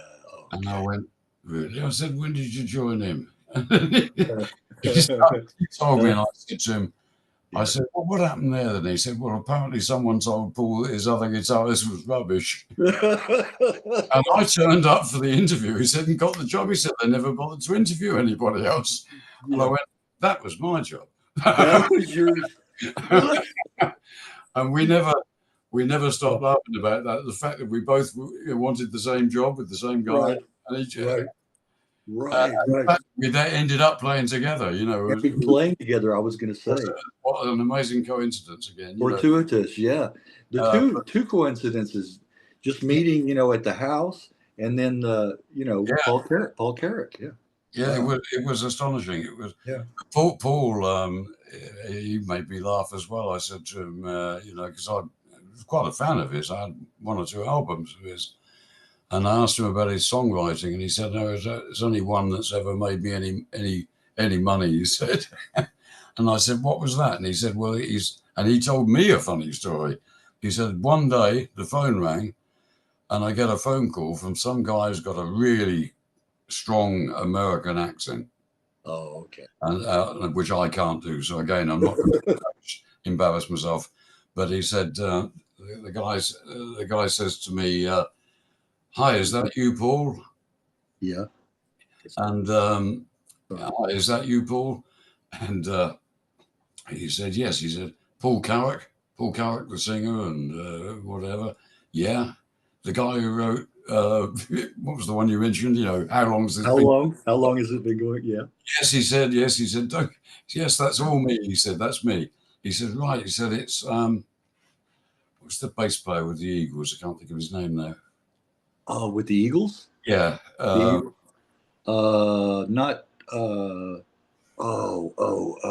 Not Bernie. No, not Bernie. Glenn Fry. Glenn Fry. Was it Glenn? Glenn Fry? No, Glenn was a guitar. Yeah. Okay, he was guitar. Yeah. Tim. Timothy. Tim Schmidt. Right. Right. So Paul Carrick says, anyway, who are you? Who are you? Can you hear he's American? He said, it's Tim. And he said, Tim who? He says, Tim Schmidt from the Eagles. Okay. And Paul thinks that somebody's having a joke. He doesn't believe this is Tim Schmidt. And he goes, oh, yeah, right. Okay, you know. What do you want, Tim? And Tim says, I've just been listening to one of your albums. There's a song on there. He said, we've decided to get the Eagles back together. This was when they'd split up. Yes, okay. And they hadn't played together for years. And now they're coming back together and they're going to make a new album. Yeah. The one about Long Road somewhere or whatever. Long Road to Eden or something. That's the one, yeah. And they're going to make a double album. Right. And Tim has been told by the others in the band, find yourself a couple of songs. We'll give you a couple of songs that you can sing on the album. So he's sitting at home on a Sunday playing every album he's got, and he's come across a song by Paul Carrick. Yeah. And he's done no more, but he's made inquiries straight away, managed to get a phone number somehow, and his phone Paul up on the Sunday morning while Paul was trying to relax at home in his dressing gown. Did he? Oh. He says, he has a little song you've written, Paul. He said it's called Love Will Keep Us Alive. Okay. And he said, I'd really like to do that on the album. Would you mind if I did it? And Paul says, no. Wow. I'd have no problem at all if you do it. And he's still not really convinced that this guy's genuine. Yeah. Anyway, the song appears on the album. Yeah. With Paul Carrick being given full credit. And Paul said to me, I'll tell you what, Mick, he said that is my pension scheme. It's made more money out of that one song that one song. Everything else I've ever recorded. Isn't that something? That's what happens when you get a song on an Eagles album, you know. Oh, right. Yeah, I don't remember who it was saying that, quoting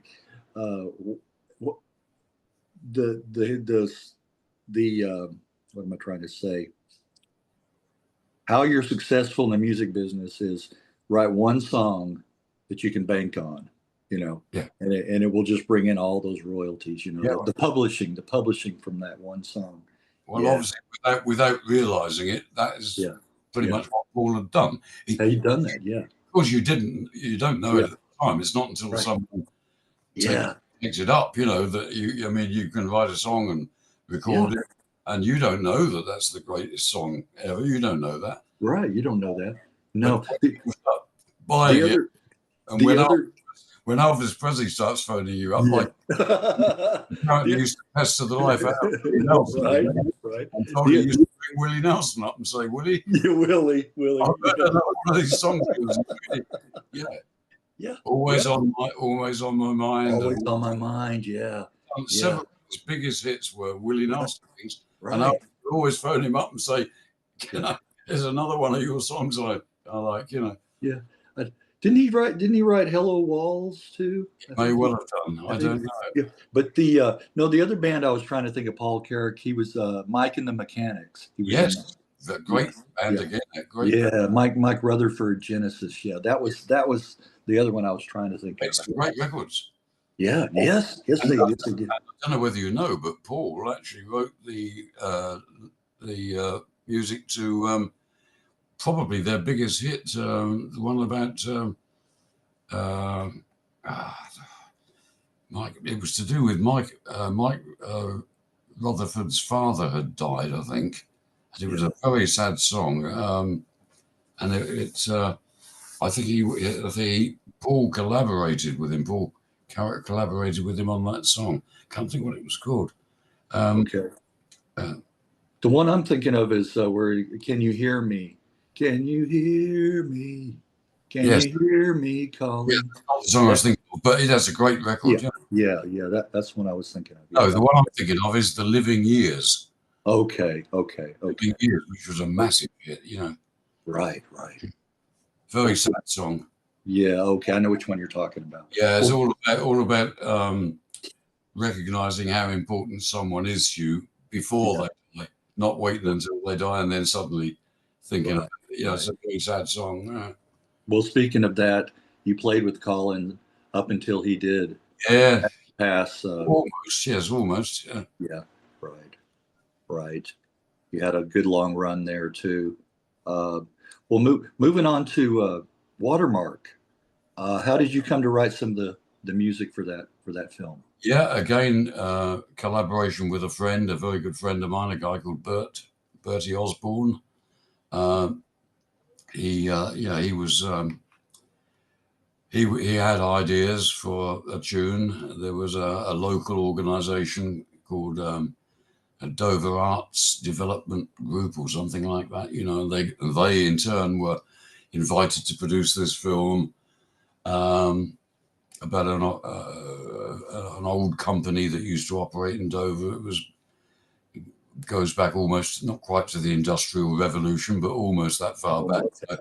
And had gone out of business and was a great loss to the town. And so the idea was to write music which, kind of reflected the sadness of what had happened and whatever.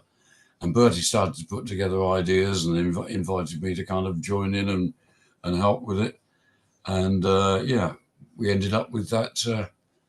We ended up with the Watermark theme, and then the producer of this. Well, I have to give credit to Bertie Osborne here. Most of that tune was already, there. I think there were some lyrics that I helped with as well on it. But the other thing was the producer of the film wanted a scene in the film where the social club that this company had operated, where the employees of this social club back in the 1950s were dancing to an old rock and roll tune.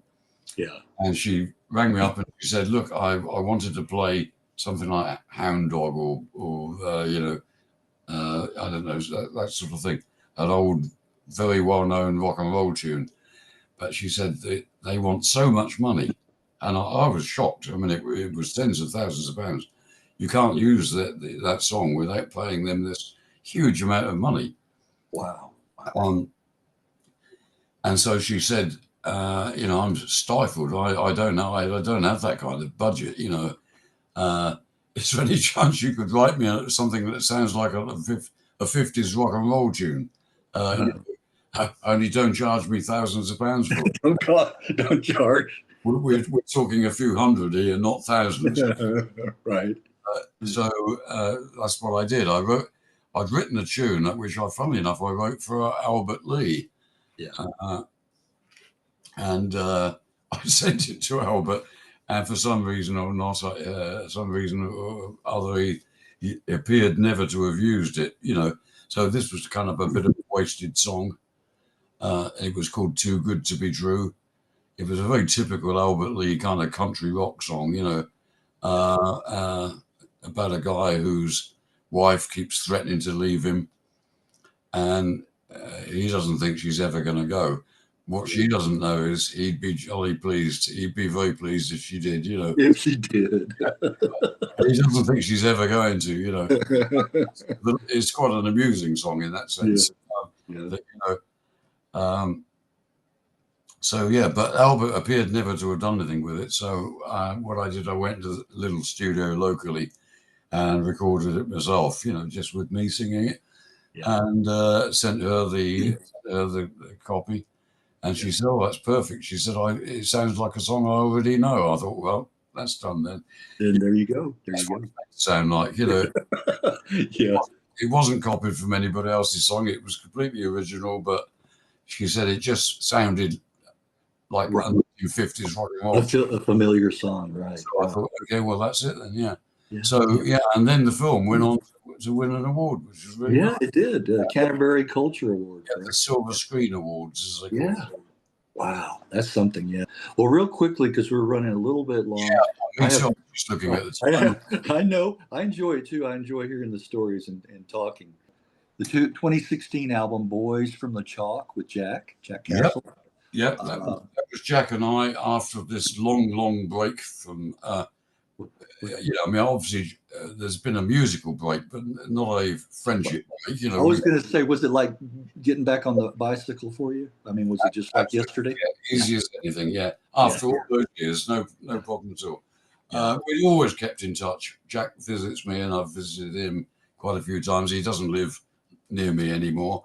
He now lives in Wales, which is, quite a few hundred miles away from where I am. But we've always kept in touch. So, there was no problem with that.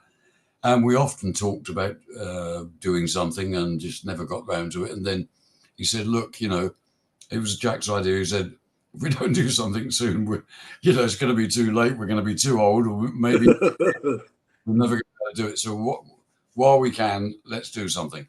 Yeah. Okay, we said we'll do 12 songs. You write 6 and I'll write 6, and we'll sing them, and we'll cooperate with each other. We'll play on each other's songs and sing backing vocals on each other's songs and things like that. We'll employ a bass player and a drummer to come and do the bits that we wouldn't do well enough. Jack and I could both play bass and I could play drums, but not to a highly professional standard. So we thought we'd get a couple of guys in that really knew what they were doing. And they were friends of ours anyway. So that's what we did, and it was a fascinating process because it was a long distance process. We were having to send files to each other. Yeah, so I find that fascinating too. Yeah. I got a little studio here, with some microphones and some decent recording bits and pieces. And Jack's got the same in his house in Wales, plus the fact there's a couple of local recording studios, one near me here and one near him, who we could use as well. So it was just a question of laying down the instruments and the vocal parts one by one, sending them to each other, and then mixing them and doing what we can, and then sending them back and saying, "What do you think of this? What do you think of that mix?" And then we'd say, "Oh, that's okay, but the rhythm guitar's a bit loud, and my voice isn't loud enough in the backing vocals." All these sort of selfless gestures that we musicians are renowned. Yeah, right. We don't care about ourselves, as long as we make the other guys sound good. Right. And so after a process that went on for ages, months, doing this, it eventually sort of turned out to be a pretty reasonable album, Yeah. I mean, the way they sound, today, like you said, sending files back and forth, sounding like you were there together the whole time, Yeah, you would think so, wouldn't you? Yeah. The final bits were done with us together. Jack came down for a few days, and we got the bass player and the drummer, a guy called Jay McCluskey. He's a wonderful drummer. He's been playing with Nile Rodgers recently, my friend. Yes. So he's no fool, you know. He's Right. he's just done a couple of private gigs for Paul McCartney, I think, you know, and things like that. So yeah, Jay's a pretty good drummer. We were lucky to get a guy of his. Oh yeah, for sure. So we got him on drums, and Max Hode, who is a first-rate bass player, and we went into this little studio about 20 miles from where I live, and we did the final bits there. You know, we just the finishing touches, and yeah. So some of it was done kind of live in the studio, if that makes any sense. It's a bit like the Mirkwood album. I should have mentioned that when we were talking all that time ago. One of the other very unique things about it is people don't know it's actually live. Yeah. Don't know that. It wasn't done in a studio. It was actually recorded on a stereo tape recorder, not even a 4-track. Wow. A stereo Revox tape recorder with just 2 or 3 or 4 microphones, but it was recorded live. There was no mixing. Yeah. You know, I'm going to have to go back and listen to the tracks again. It's alive. That album is like one take. Yeah, one take. And listen to it that way. That's not quite true. There was a couple of songs we played which we made a mistake on, and we had to start again. You know, did it again. But what I'm trying to say is, it was not mixed or remixed or anything. You know, that is just what the band sounded live. You know, it's live.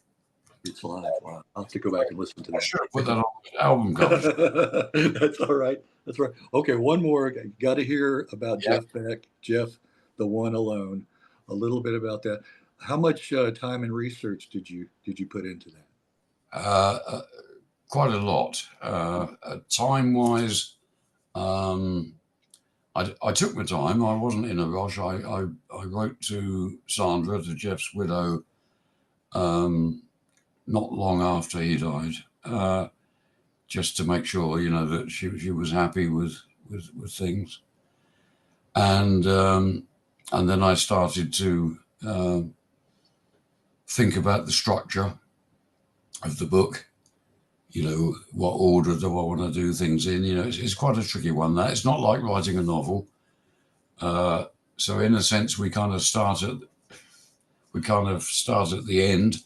You know, where we're talking about what, you know, where we're looking at what other guitar players, people that Jeff knew and that looked up to him. We start in a sense by looking at the last things rather than the first things, you know.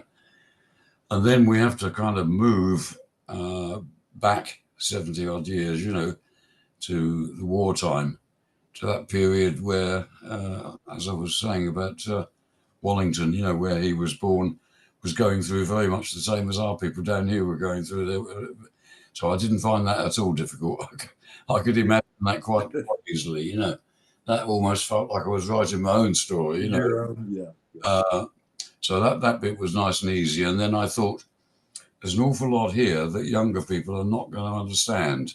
It sort of began to dawn on me that I'm talking about the 40s and 50s and even 60s. And I'm thinking, they're not going to know what the hell I'm talking about. So wisely or otherwise, I made the decision that some time had to be allocated to filling in the gaps, to kind of painting a picture of what life was like back then when you didn't have any rock and roll, and what it was like when you suddenly did, and how that affected ordinary people, and how it affected the institutions like the radio companies and the TV companies. They all had to change. It was a massive cultural change, and then I had to talk about things such as the things you and I discussed earlier, like the fact that artists couldn't freely travel between the US and the UK. Musical instruments didn't travel between them. We had to play the worst instruments you could make. We couldn't buy Fenders and we couldn't buy Gibsons. And we had to buy these dreadful East European things, you know, or make our own, which is what Jeff tried to do, not very successfully. You know? No. Well, I do sympathise with him on that one. Yeah. I remember restringing my guitar to try and make it sound more like a guitar. My violin, sorry, I meant my violin. To play it like a guitar. Yeah. A complete failure. Just, Yeah. But he was such an innovator on the guitar. yeah. So Yeah. having filled in the gaps so that a younger reader would sort of understand more about the difficulties, you can then speed up a bit. Then you can then become a bit more relevant, and you can then say, you can then go on to talk about what Jeff did, how he left school and what he started to do after he left school, and how he tried, much the same way as we all did, to get into a band that was going to make his fortune overnight. Yeah. And we all did that, and it never worked for any of us. Yeah. It didn't work for me. It didn't work for Jeff. It didn't work for Eric Clapton or anybody else that I know. I don't know anyone that came out of school, just joined the band, and it was immediately no. We all played in covers bands and played for peanuts, at local venues for years and years before anybody noticed anything. Yeah, that was par for the course. That was normal. Yeah, to some extent still is. To some extent still is. So then, and then you get, into the big break, when Jimmy Page puts his name forward, to the Yardbirds, and I mean that was really that was his big break. Yeah. But it still took him 10 years. That was 1965. Blow by Blow didn't come out until 1975. So that's 10 years. So even Jeff, with his amazing talent and everything else, still took another 10 years to finally say, this is what I'm going to do and this is what I'm not going to do. Yeah. I'm not going to be anybody's backing guitarist. I'm not having that singer up the front taking all the credit, and so it's instrumentals live or die, it's that's the polite way of putting it. Yes. Yes, it's instrumentals or nothing, and so again, you see, something that maybe I didn't make enough of in the book, maybe I should have stressed this a bit more, but nobody ever gives credit, even now, for being the man who probably reintroduced the instrumental into popularity more than anybody else. Who else could you mention? Right. That suddenly made kids go out and buy instrumental albums. Right. I don't know anybody else. Right. Exactly. Yeah. I know some great guitar players, some great musicians, some great singers. I don't know anybody that sold 1 million albums without singing, apart from Jeff, not in all those years. Yeah. So he really ought to be given a bit of credit for that, which I think, thinking about it now, is something I probably should have made more of when I was praising him up.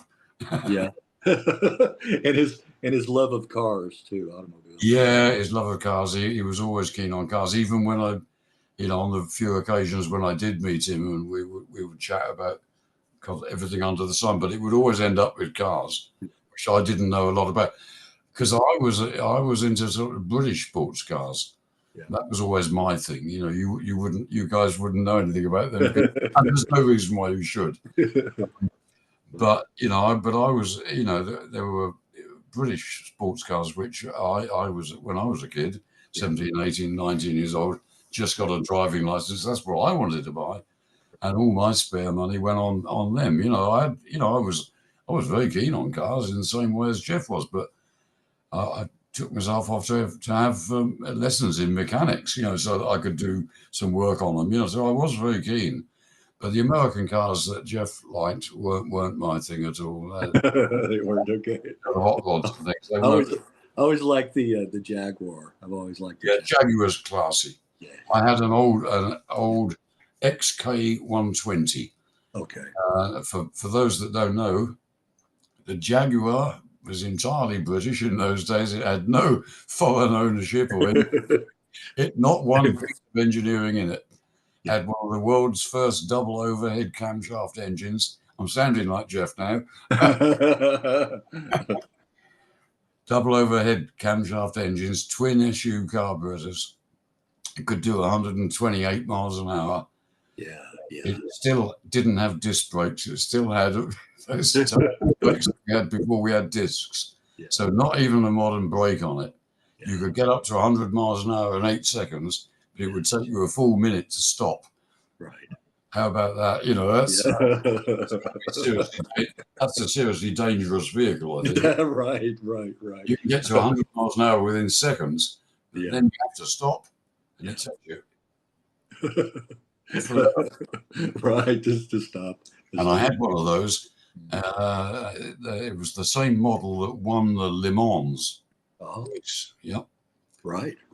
In France, which was the biggest European, motor race of the time. And the Jaguar XK120 that I had, not the actual car, I don't mean, the model, actually won that. Yeah.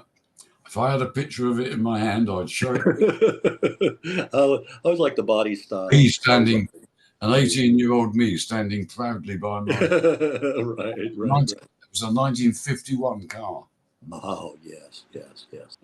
I'm glad we finally got together and finally got with a couple of delays, and I'm glad you're pretty much all healed up and back to normal again. Yeah. Hey, be careful. Don't fall anymore. Okay. Don't do that.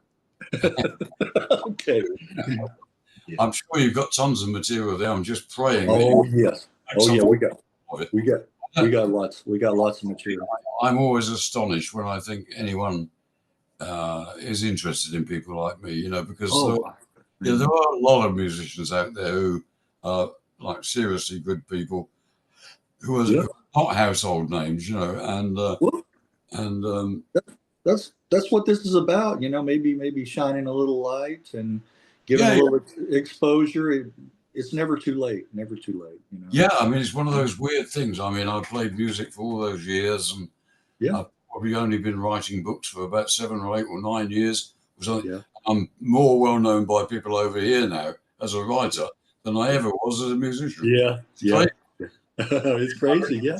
You're the Mick Morris who wrote, and I think, yes, I am, but it kind of, I'm quite pleased about that. But,